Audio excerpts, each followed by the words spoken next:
Rhonda, would you turn in your Bibles this morning to Genesis chapter 20?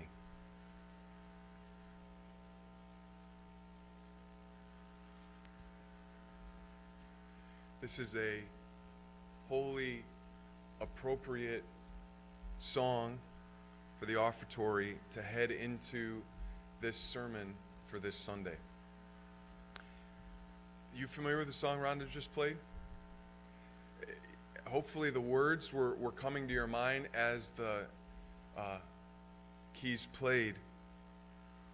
My one defense, my righteousness, O God, how I need you.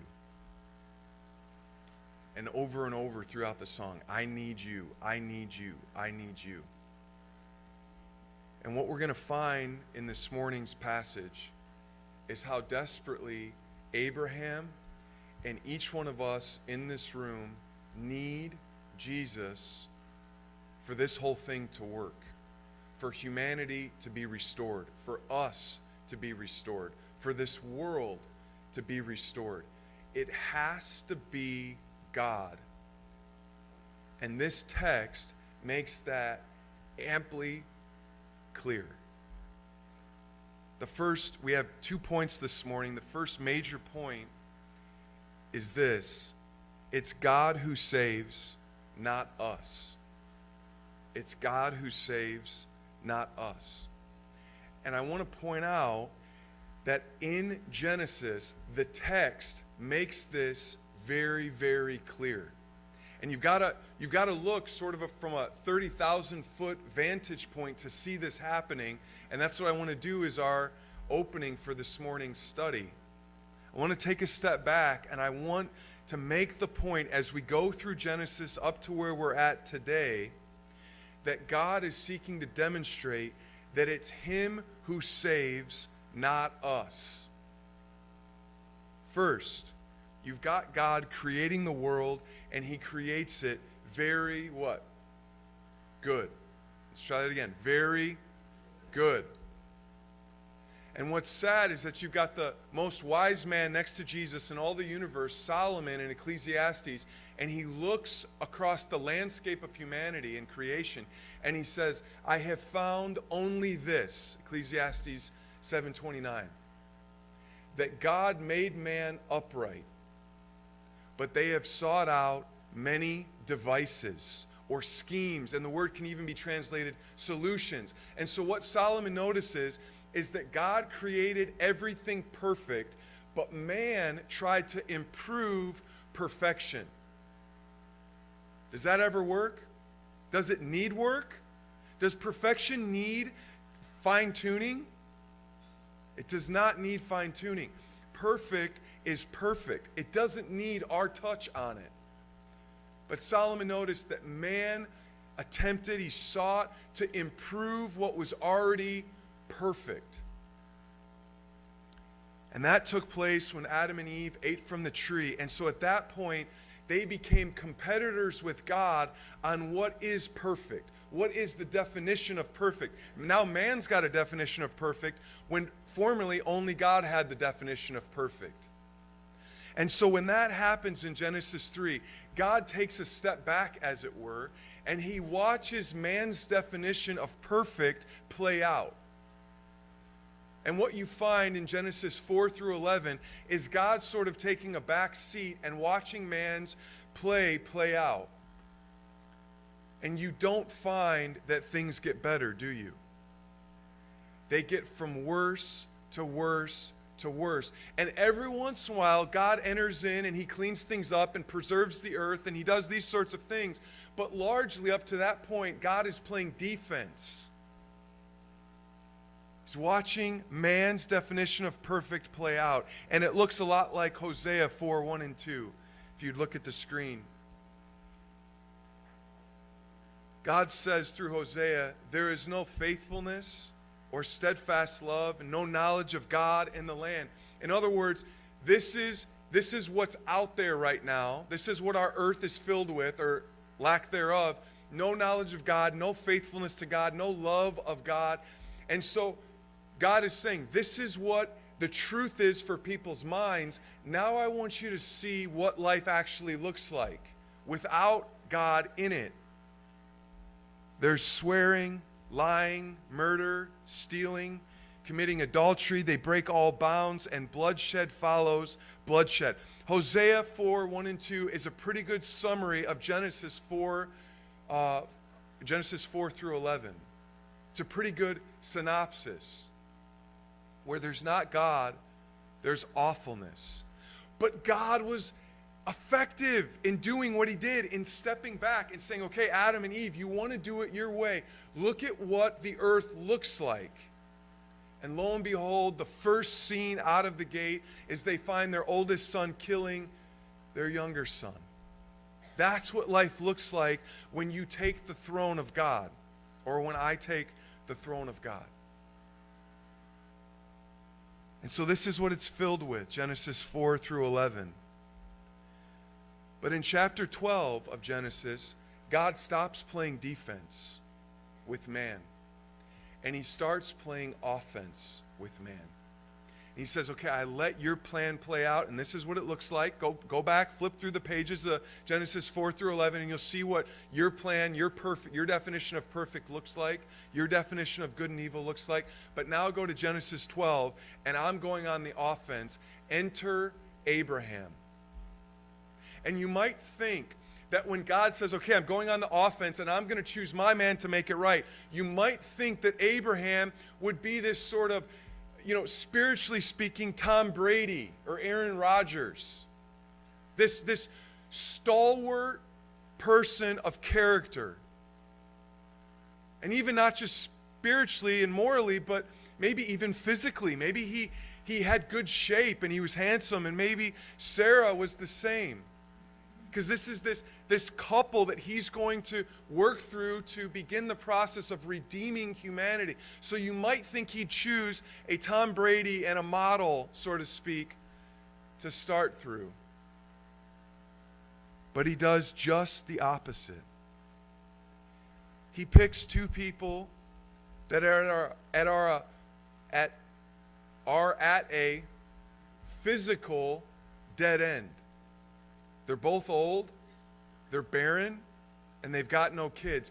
And not only are they barren, but Sarah is past the point of ever being able to biologically have kids according to medicine as we understand it, and bodies as we understand it. And so this is his physical pick. They're old, they're dried out, the text says. They're not coming together intimately, likely, anymore. But it's not just physical dead ends that he chooses. Abraham is an idolater. He worships idols. So he's at a physical dead end, Sarah's at a physical dead end, and he's at a spiritual dead end. This is God's pick. But his pick is intentional because he wants Adam and Eve and every other human being on planet Earth to know, if this system is going to be made right, it's got to be by me. And so I'm going to choose the least likely of all people to redeem humanity. Physical and spiritual dead ends. And I'm going to start there. Because I want it to be unmistakably clear that who is redeeming humanity is not them. It's me. That's the point I want to make through these physical and spiritual dead ends of Abraham and Sarah. That's the idea. So he chooses them. And he tells this dead end couple, you're going to have a baby. It's laughable. And that ends up being his name, Laughter. Because it's so unbelievably, undeniably laughable. But after he tells them that they're going to have a child, catch this, as if choosing this dead-end couple weren't enough, he's got to deal with their spiritual depravity. So this dead-end couple is going to have a child. And two times, the husband gives his wife to another man.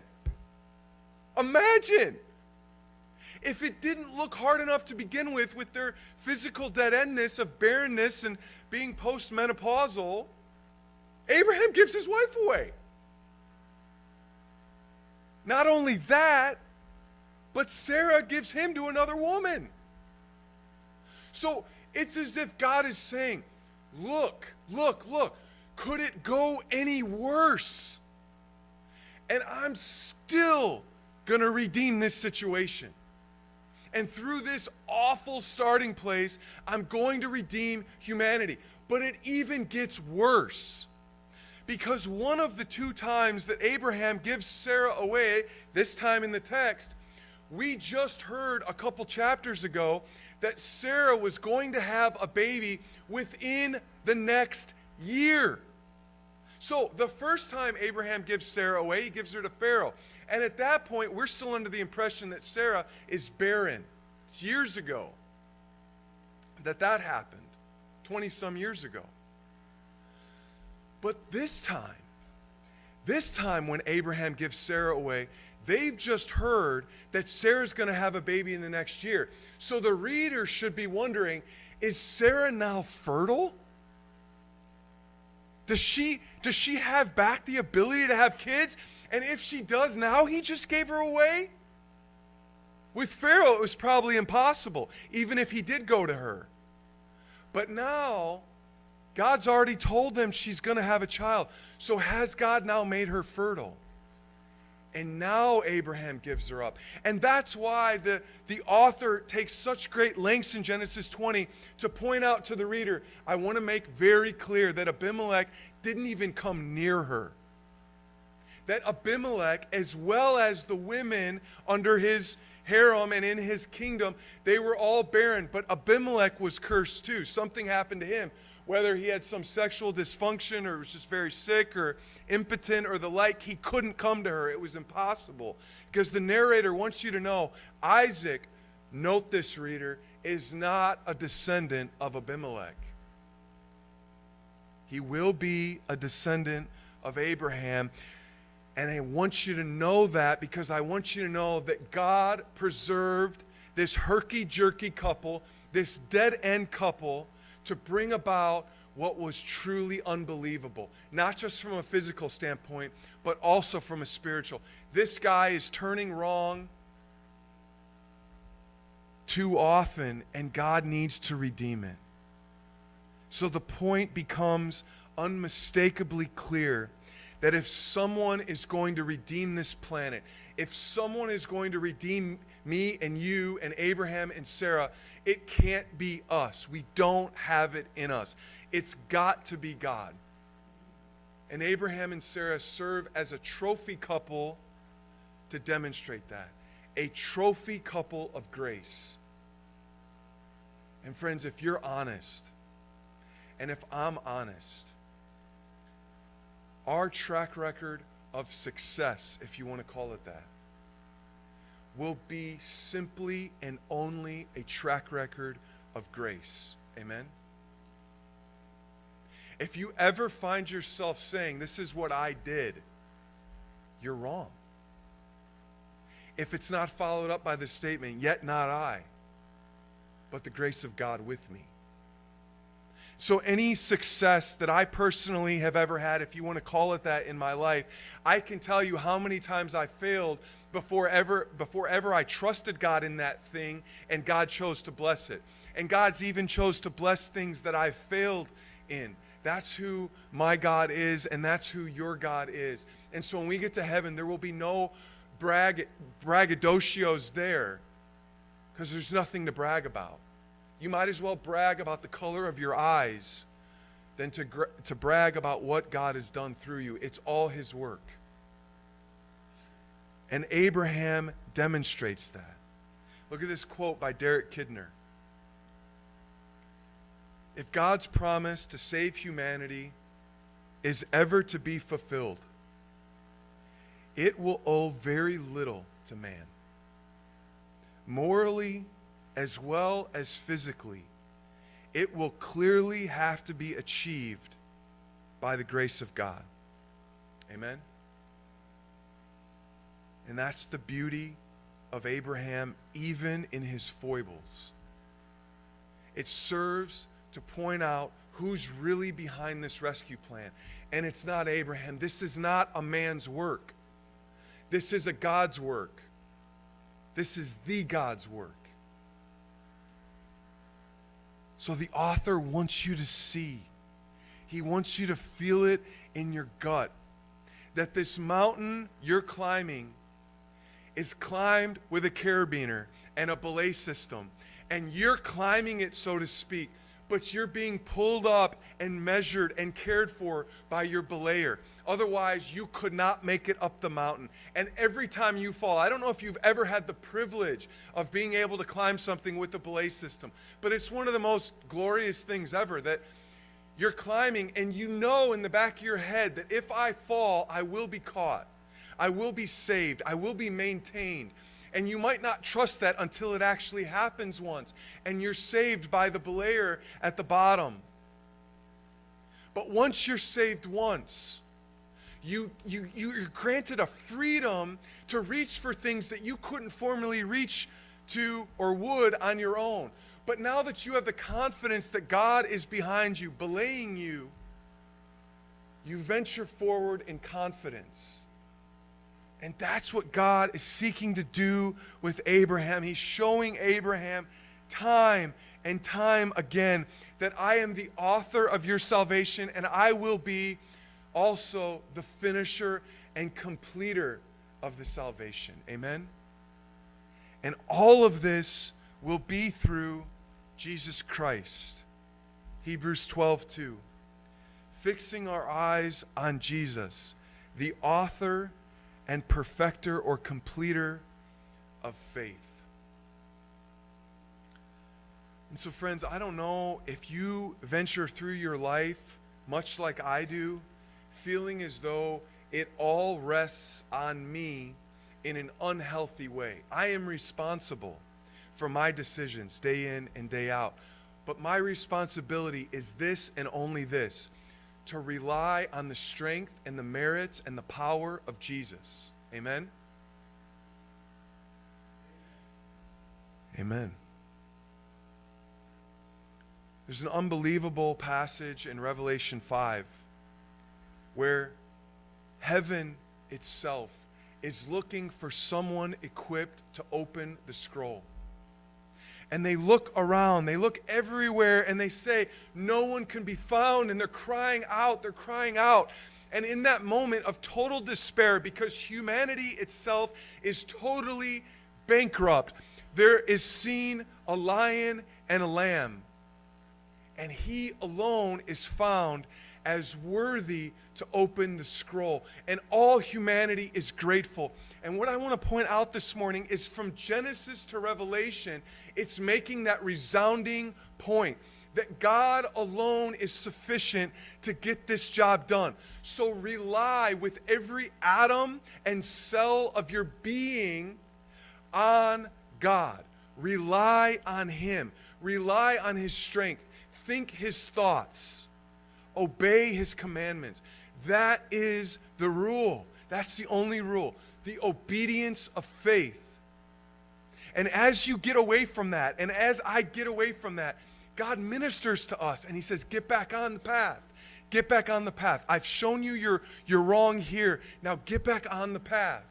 That's what He's doing with Abraham, and that's what He's doing with us every moment of every day, showing us that we need to rely and rest in Him who is capable. It's the lesson that's been available from day 7, the day of God's rest. You should know this by now. Did day 7 ever end? Day 7 has never ended. God's rest is available for all of us at all times in every area of life. And He's calling Abraham to stop living according to his own thoughts and start resting on God's thoughts and God's promises. I want to pause a moment. And a song was released this week. Many people have shared it on Facebook, and if you haven't seen it, I want to show it to you now. It's by Andrew Peterson, And it's all revolving around Revelation 5. This passage that's saying, is anyone worthy to open the scroll? And the answer is, he is worthy. And the title of the song is he worthy? And I want you just to observe it, listen to it, worship with it, and then we'll come back for part 2 of the message. Go from that and ask the question, when you fail as Abraham failed in this passage, do you take it as an opportunity to preach the gospel to yourself and to preach the gospel to all those within earshot or eyeshot of your sin, to say, God is worthy and I am not. Christ is sufficient and I am not. So when you sin, do you take the opportunity to preach the gospel to yourself and to say, it was never on me anyway. It's always been on Jesus. And it's not an excuse for sin, but it's a place where I can stop in my sin and say, Jesus alone is sufficient.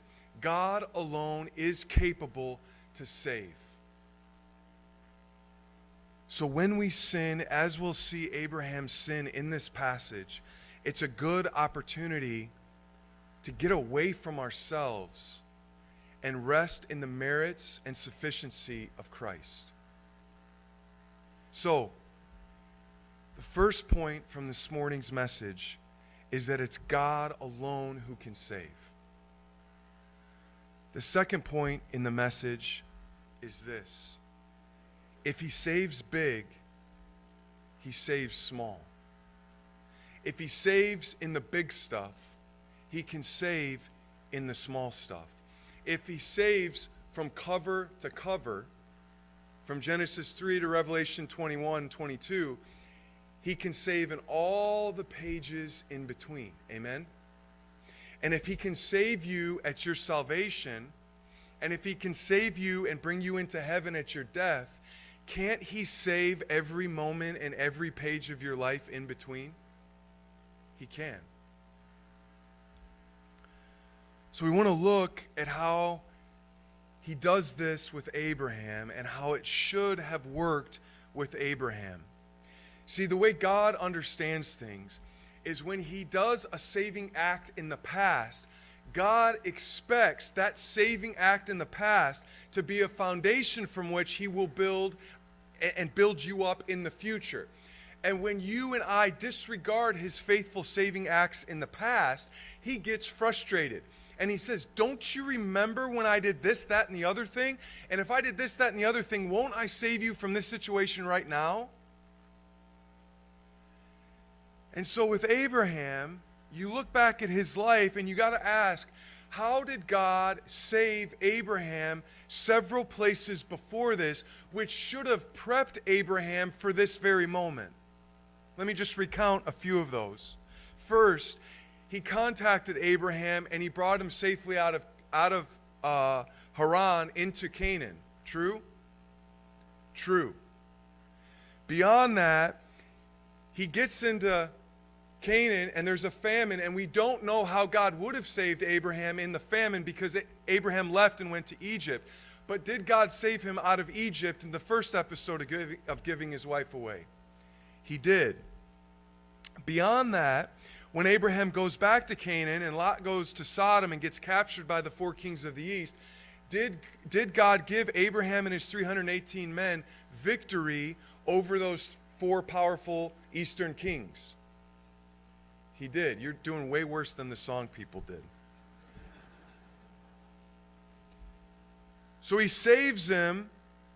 He saves Lot from these 4 powerful kings. And then he is continuing to minister to Abraham. And God has confirmed that his descendants will be as numerous as the dust of the earth and the stars in the sky. So no matter where Abraham looks, he's got visual reminders of the graciousness and lavishness of God's promises to him. And if the stars in the sky and the dust of the earth weren't enough, he's also had Abraham be circumcised. So that is a third visual, constant reminder of God's covenant with him. So, Beyond that, he visited Abraham and Sarah and told them explicitly that it wasn't just going to be through Abraham, it was also going to be through Sarah. And in the midst of all that, you've got Melchizedek, God's priest, coming to Abraham and encouraging him and saying, "You're on the right path, Abraham. Keep going. You're on the right path."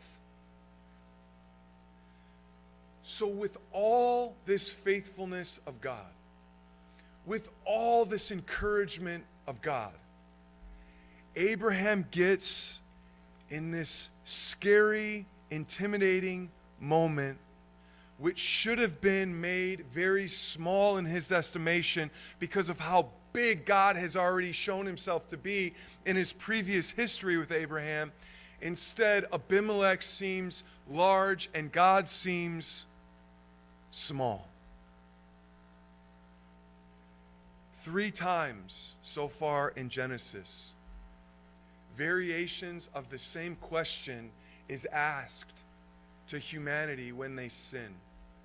And that question looks pretty much like this: what have you done? What have you done? God comes back in the garden and says, after speaking to Adam, to Eve, "What have you done?" Pharaoh now speaking in the very same way as God did to Eve, to Abraham, when he realizes that Abraham sold his wife off as his sister. Pharaoh comes to Abraham and says, "What have you done to me?" And then third, Abimelech comes to Abraham after passing Sarah off again as his sister, and he says to him, "What have you done to us?" In each of the 3 episodes, the person is able to offer no adequate answer. Eve just blames the serpent. Adam essentially blames God and Eve.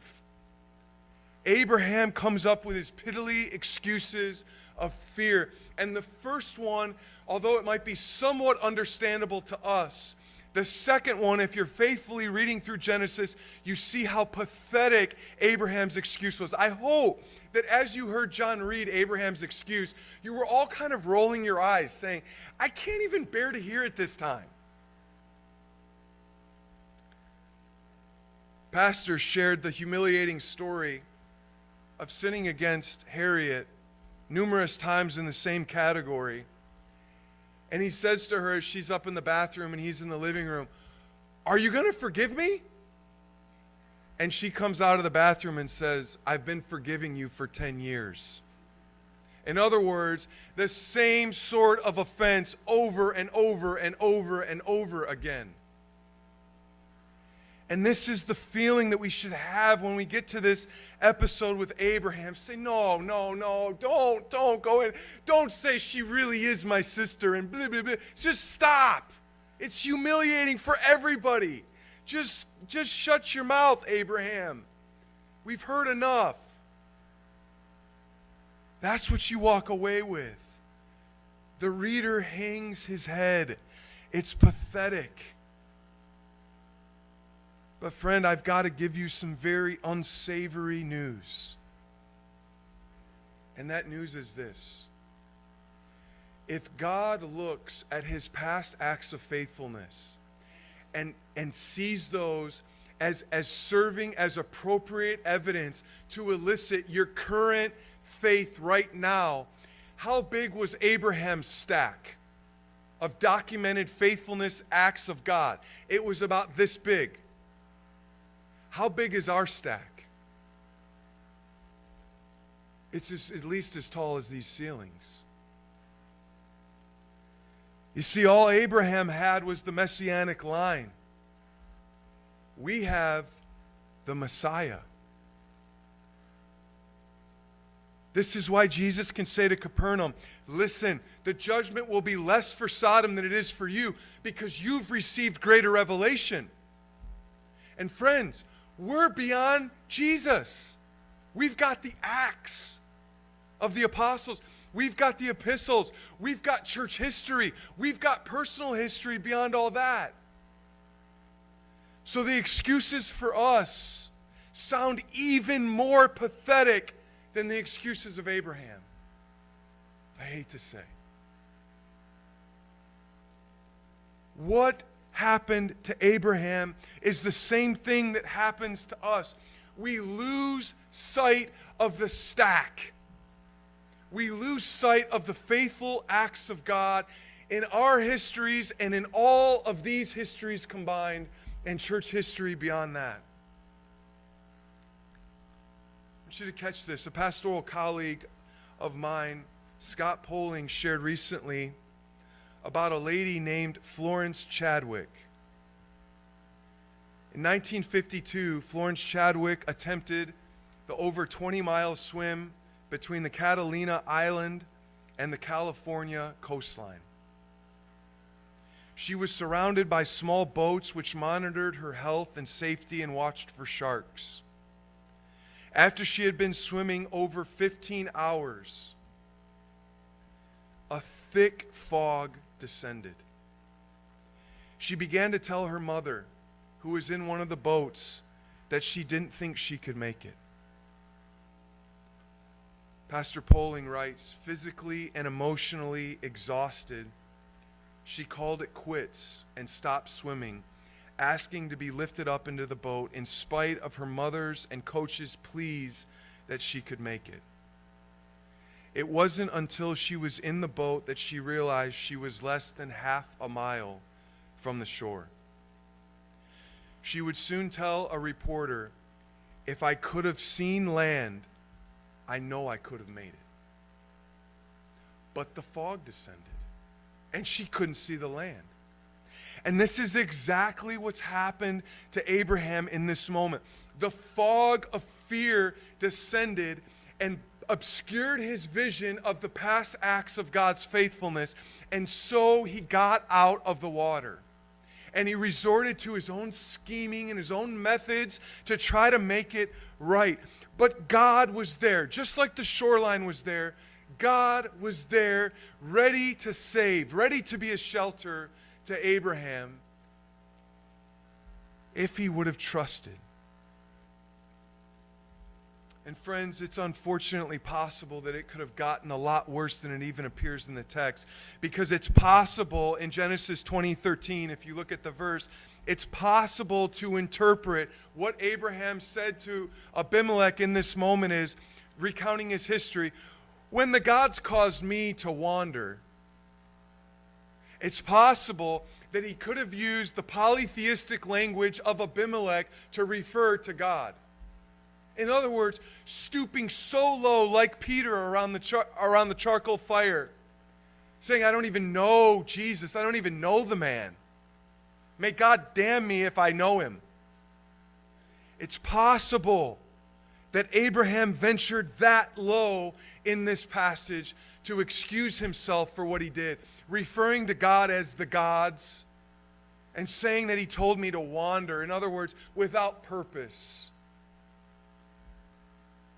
And friends, if you know yourselves and if I know myself, you know that we have similar testimonies where we have denied Jesus, whether in our behavior or in our speech or in our lack of speech when we were supposed to witness to someone. And we deny knowing God just like Abraham did here. And yet we have a much higher stack of faithfulness than Abraham had in his experience. And beyond this, we catch in this text that Abraham's sin was deep-seated. Deep-seated. How do we know that?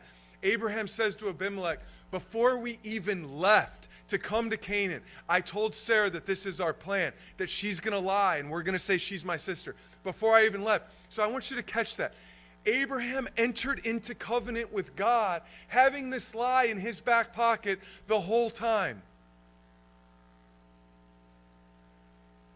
And friends, is it possible that you and I have entered salvation with skewed views of life and God from the very beginning, just like Abraham did?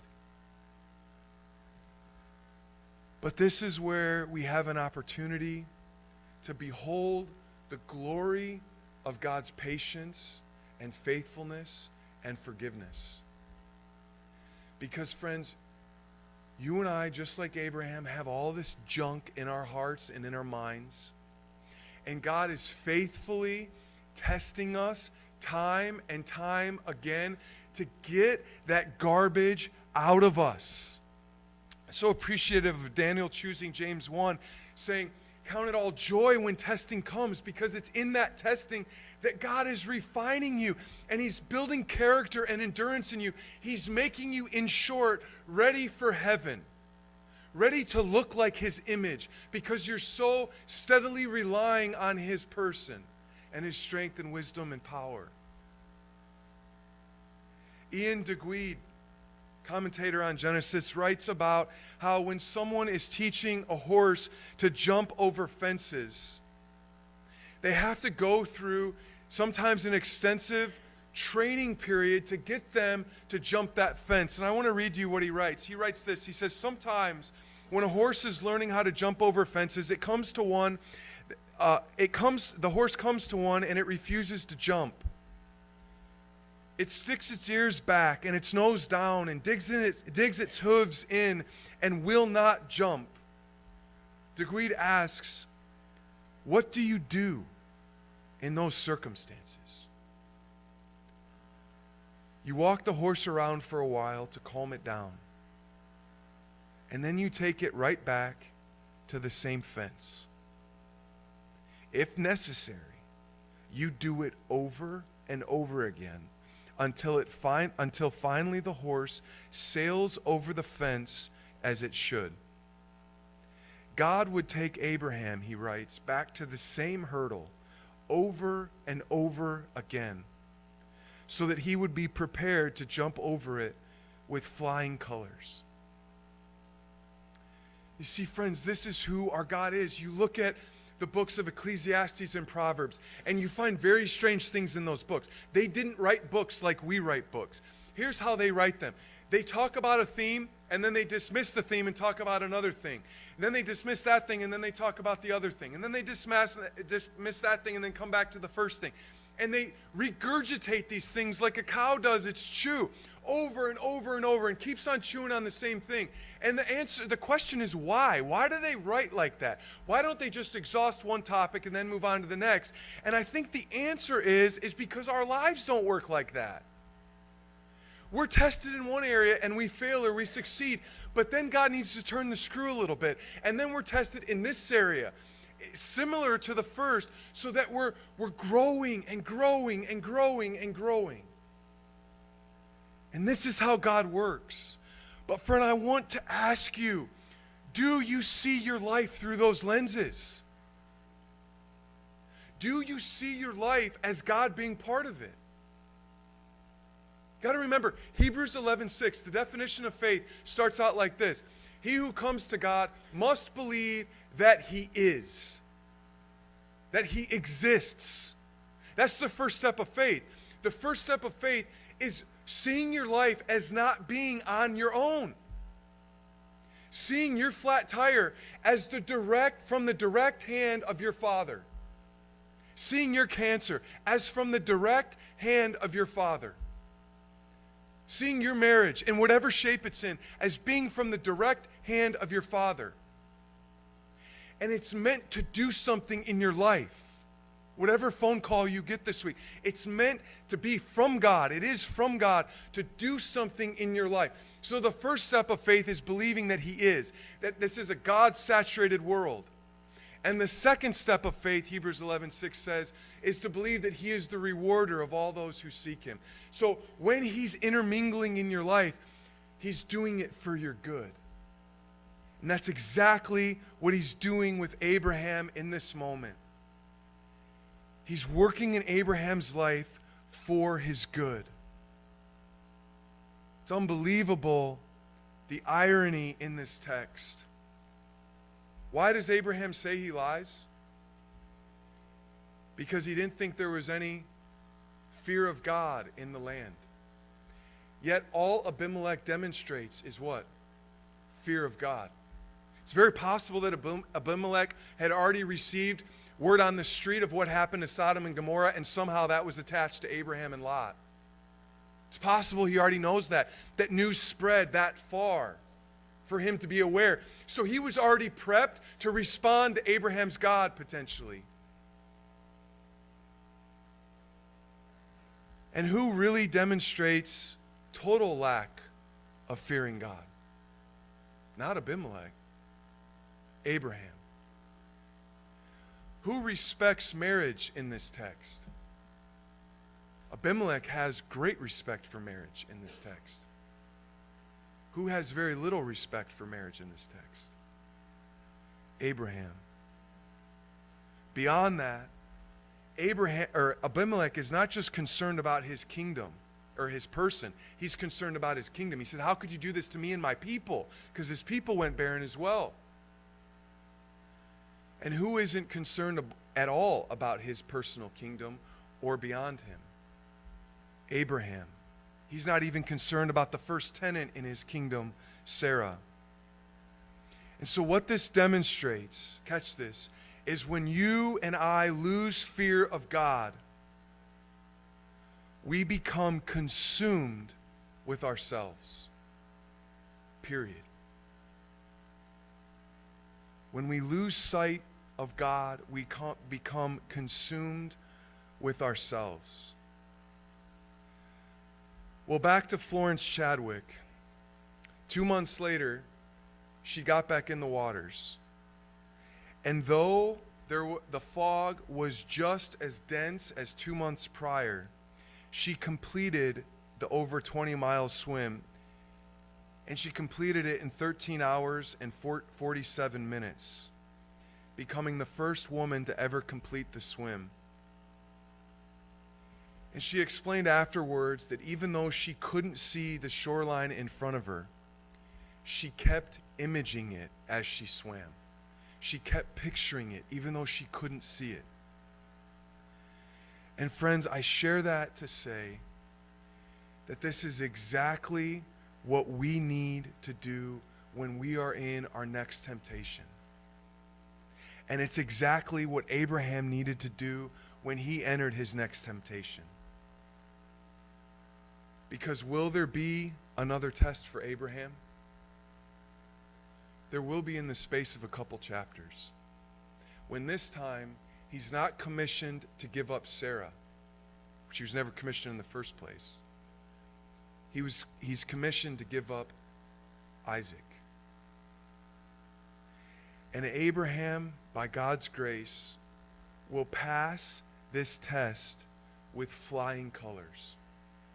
But do you know what I think would help Abraham pass this test with flying colors? I think what would help him is that Abimelech is moved by God, as Abraham has to pray for him. What a humiliating experience to pray for the guy that you wronged. But Abimelech is so moved by God that he offers Abraham his first possession of the land. Beyond that, he gives him more money than what a lifetime of a common worker could accrue. That money amounts, he took his bride, Abimelech pays him back what was 20 times the bride price of that day. And I say this to say that in all the lavish grace of Abimelech on Abraham, which is really the lavish grace of God on this scoundrel Abraham, is meant to say to Abraham, Abraham, live in day 7. Stop worrying about your life. Rest in me. I will take care of you from every point, from point A to point Z. I will take care of you. And I think this lavish grace of Abimelech that was poured on him, which Abraham did not deserve in the slightest, served to Abraham, just like he got rescued from Pharaoh before, to say, God, I'm going to trust you next time. I messed up again, but I'm going to trust you next time. And there will probably be another time that I mess up, but I'll trust you again after that. And friends, isn't that the life of faith? Amen. I'm going to ask the musicians to come to close our service.